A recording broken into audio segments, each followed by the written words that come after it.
जय श्री राधे कृष्णा। जेपी भारद्वाज ब्रजवासी चैनल में आप सभी का स्वागत है। मैं जेपी भारद्वाज ब्रजवासी माता बहनों एवं सभी भाई बंधुओं का स्वागत करता हूं। हम अपने चैनल के माध्यम से आज आपको एकादशी व्रत के बारे में बताते हैं, जो कि निर्जला एकादशी व्रत का महत्व किस तरह से किया जाता है तथा उसकी कथा क्या है, वह सभी हम आपको बताने जा रहे हैं। उससे पहले जिस किसी माता बहनों ने एवं भाई बंधुओं ने मेरे चैनल को सब्सक्राइब नहीं किया है, कृपया वे सभी सब्सक्राइब करें और बगल में लगा घंटी का बटन अवश्य दबाएं, जिससे हम जो भी वीडियो बनाएं उनका नोटिफिकेशन आपके पास पहुँचे। लाइक करें तथा शेयर भी करें। तो आइए आज हम निर्जला एकादशी व्रत के बारे में जानते हैं। निर्जला एकादशी का व्रत ज्येष्ठ मास के शुक्ल पक्ष की एकादशी तिथि को किया जाता है। हिंदू धर्म में एकादशी व्रत का धार्मिक महत्व ही नहीं, बल्कि व्रत मानसिक एवं शारीरिक स्वास्थ्य के नज़रिए से भी बहुत महत्वपूर्ण है तथा सो फलदायी है और पुण्य प्रभावी है। एकादशी का व्रत भगवान विष्णु की आराधना को समर्पित होता है। इस एकादशी व्रत करके श्रद्धा और सामर्थ्य के अनुसार व्यक्ति को दान करना चाहिए। इस दिन विधि पूर्वक जल कलश का दान करने वालों को पूरे साल की एकादशियों का फल मिलता है। इस प्रकार जो इस पवित्र एकादशी का व्रत करता है वह समस्त पापों से मुक्त हो जाता है। तो एकादशी व्रत का इतिहास क्या है, यानी उनकी कथा क्या है, वह हम आपको बता रहे हैं। उससे पहले हम आपको कुछ ऐसा बताते हैं जिसको करने से जो भी व्यक्ति एकादशी का व्रत करता है उसे रोज़ाना यानी उस दिन एकादशी वाले दिन क्या करना चाहिए, क्या नहीं करना चाहिए। तो सबसे पहले पवित्रीकरण के समय जल आचमन के अलावा अगले दिन सूर्योदय तक पानी नहीं पिए। दिन भर कम बोलें, ज़्यादा बात ना करें और हो सके तो मौन रहने की कोशिश करें, क्योंकि अगर व्यक्ति किसी से बात करेगा, बोलेगा तो वह झूठ भी बोल सकता है, जिससे आपका व्रत खंडित हो जाए। और पूरे दिन सोए नहीं, ब्रह्मचर्य का पालन करें, गुस्सा और विवाद ना करें। तो इस तरह से सारे दिन इस तरह से करना चाहिए। अब व्रत का क्या महत्व है, क्या कथा है, वह सब हम आपको बता रहे हैं। तो एक बार बहुभोजी भीमसेन ने व्यास जी के मुख से प्रत्येक एकादशी को निराहार रहने का नियम सुनकर विनम्र भाव से निवेदन किया कि महाराज, मुझसे कोई व्रत नहीं किया जाता। दिन भर बड़ी तीव्र क्षुधा बनी रहती है, अतः आप कोई ऐसा उपाय बतला दीजिए जिसके प्रभाव से स्वतः सद्गति हो जाए। तब व्यास जी ने कहा कि तुमसे वर्ष भर की संपूर्ण एकादशी नहीं हो सकती है, तो केवल एक निर्जला एकादशी का व्रत कर लीजिए। इसी से पूरे साल की एकादशी करने के समान फल प्राप्त होगा। तब भीम ने वैसा ही किया और स्वर्ग को चले गए। इसलिए यह एकादशी भीमसेनी एकादशी के नाम से भी जानी जाती है। तो निर्जला यानी यह व्रत बिना जल ग्रहण किए उपवास रखकर किया जाता है। इसलिए यह व्रत कठिन तप और साधना के समान महत्व रखता है। हिंदू पंचांग अनुसार वृषभ और मिथुन संक्रांति के बीच शुक्ल पक्ष की एकादशी निर्जला एकादशी कहलाती है। इस व्रत को भीमसेन एकादशी या पांडव एकादशी के नाम से भी जाना जाता है। तो पौराणिक मान्यता है कि 5 पांडवों में एक भीमसेन ने इस व्रत का पालन किया था और बैकुंठ को चले गए थे, तो इसलिए इसका नाम भीमसेनी एकादशी भी हुआ। सिर्फ निर्जला एकादशी का व्रत कर लेने से अधिक मास की 2 एकादशियों सहित साल की 26 एकादशी व्रत का फल मिलता है। यानी निर्जला एकादशी को छोड़ करके 25 एकादशियों का फल उसे प्राप्त होता है जो इस निर्जला एकादशी को करता है। जहाँ साल भर की अन्य एकादशी व्रत में आहार संयम का महत्व है, वहीं निर्जला एकादशी के दिन आहार के साथ ही जल का संयम भी जरूरी है। इस व्रत को में जल ग्रहण नहीं किया जाता, यानी निर्जल रहकर व्रत का पालन किया जाता है।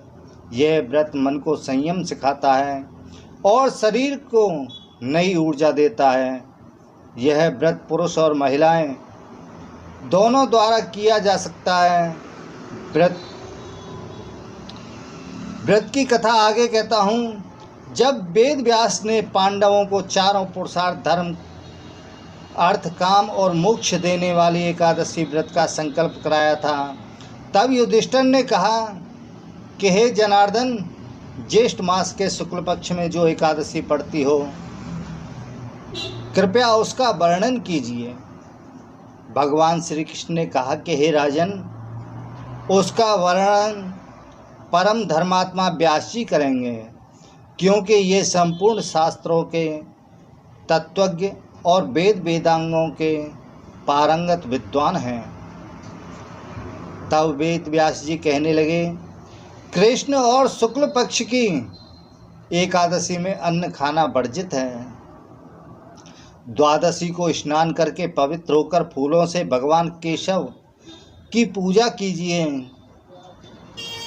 फिर पहले ब्राह्मणों को भोजन देकर अंत में स्वयं भोजन करें। यह सुनकर भीमसेन बोले, परम बुद्धिमान पितामह, मेरी उत्तम बात सुनिए। राजा युधिष्ठिर, माता कुंती, द्रौपदी, अर्जुन, नकुल और सहदेव ये एकादशी को कभी भोजन नहीं करते तथा मुझसे भी हमेशा यही कहते हैं कि भीमसेन एकादशी को तुम भी भोजन ना किया करें। परंतु मैं उन लोगों से यही कहता हूँ कि मुझसे भूख सही नहीं जाती, बर्दाश्त नहीं होती है। भीमसेन की बात सुनकर व्यास जी ने कहा, यदि तुम नरक को दूषित समझते हो और तुम्हें स्वर्गलोक की प्राप्ति अभीष्ट है, और तो दोनों पक्षों की एकादशियों के दिन भोजन नहीं करना। भीमसेन बोले, महाबुद्धिमान पितामह, मैं आपके सामने सच कहता हूँ, मुझसे एक बार भोजन करके भी व्रत नहीं किया जा सकता, तो फिर उपवास करके मैं कैसे रह सकता हूँ। मेरे उदर में व्रत नामक अग्नि सदा प्रज्वलित रहती है। जब मैं बहुत अधिक खाता हूँ तभी वह शांत होती है। इसलिए हे महामुनि, मैं पूरे वर्ष भर में केवल एक ही उपवास कर सकता हूँ, जिससे स्वर्ग की प्राप्ति आसान हो तथा जिसके करने से मैं कल्याण का भागी हो सकूं। ऐसा कोई एक व्रत निश्चय करके मुझे बतलाइए, मैं उसका यथोचित रूप से पालन अवश्य करूंगा। तब व्यास जी ने कहा, भीम, ज्येष्ठ मास में सूर्य वृष राशि पर हो या मिथुन राशि पर शुक्ल पक्ष के में जो एकादशी हो, उसका यत्न पूर्वक निर्जल व्रत करो। केवल कुल्ला या आचमन करने के लिए मुख में जल डाल सकते हो, उसको छोड़कर किसी प्रकार का जल विद्वान पुरुष मुख में ना डाले, अन्यथा व्रत भंग हो जाता है। एकादशी को सूर्योदय से लेकर दूसरे दिन के सूर्योदय तक व्यक्ति जल का त्याग करे तो वह व्रत पूर्ण होता है। इसके बाद द्वादशी को प्रभात काल में स्नान करके ब्राह्मणों को विधि पूर्वक जल और सुवर्ण का दान करें। इस प्रकार सब कार्य पूरा करके जितेंद्रिय पुरुष ब्राह्मणों के साथ भोजन करें। वर्ष भर में जितनी एकादशियां होती हैं उन सब का फल इस निर्जला एकादशी से मनुष्य प्राप्त कर लेता है। इसमें तनिक भी संदेह नहीं है।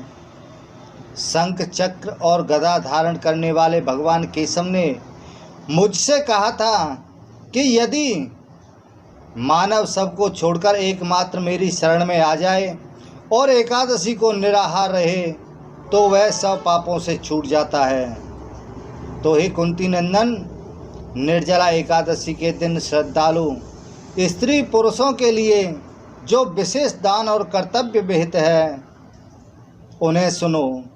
उस दिन जल में शयन करने वाले भगवान विष्णु का पूजन और जलमयी धेनु यानी पानी में खड़ी गाय का दान करना चाहिए।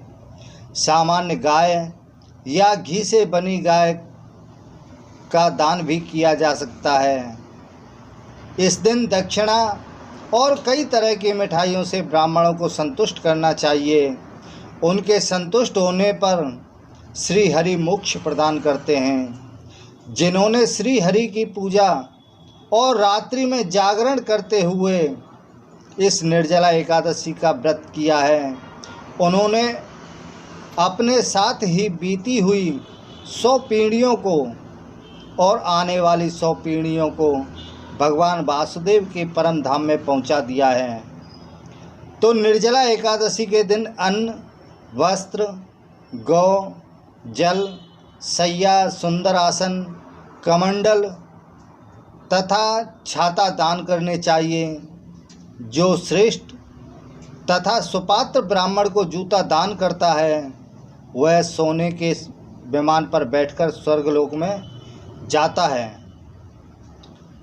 जो इस एकादशी की महिमा को भक्ति पूर्वक सुनता अथवा वर्णन करता है वह स्वर्गलोक में जाता है। चतुर्दशी युक्त अमावस्या को सूर्य ग्रहण के समय श्राद्ध करके मनुष्य जिस फल को प्राप्त करता है वही फल इस कथा को सुनने से भी मिलता है। तो भीमसेन ज्येष्ठ मास में शुक्ल पक्ष की जो